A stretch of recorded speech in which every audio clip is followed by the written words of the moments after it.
Mendoj që jeta të sjellë rastësi, të cilat nuk janë thjesht rastësi, por që përcaktojnë dhe fatin tënd se si do vazhdosh mëtej.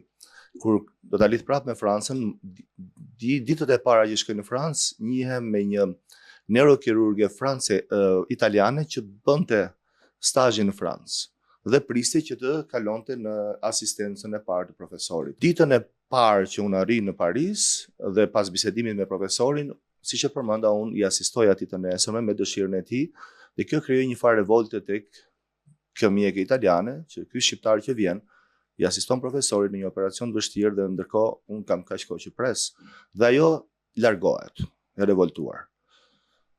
Kur del nga spitali, unë rastësisht pa e ditur e takoj, ishte shumë e dëshpëruar, i duheshin, kishte humbur portofolin, i duheshin dhe para dhe ndihmoj me taksin për në stacionin e trenit, pa e ditur që revolta e saj lidhe me mua. Dhe më tha do ngelemi miq. Kur shkoj në Amerikë, në Philadelphia, takoj pikërisht rastësia të njëjtën mjeke, e cila qëndronte, ishte në Amerikë, ishte them rastësi.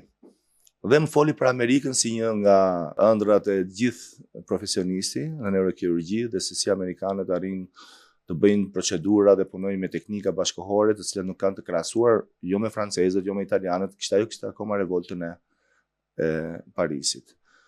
Dhe kjo në një farë mënyrë më ndikoi që të provoja të bëja një eksperiencë ato ditë që isha në Shtetet e Bashkuara, e cila më pëlqeu.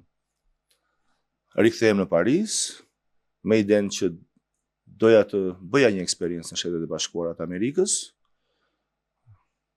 I shkruaj me email një profesori në Amerikë që e kisha takuar duke kaluar disa ditë në spital, i cili më ofron që të shkoj të bëj një eksperiencë punë kërkimore në Shtetet e Bashkuara. Nisem përsëri me vizën e turistit, e cila s'ka donte, dhe i thash vetes të bëjmë dhe ne një eksperiencë që bëjnë mjekët italian, mjekët francez dhe gjerman në Shtetet e Bashkuara. Është ajo dëshira për të qenë i barabartë me gjithë pjesën tjetër evropiane,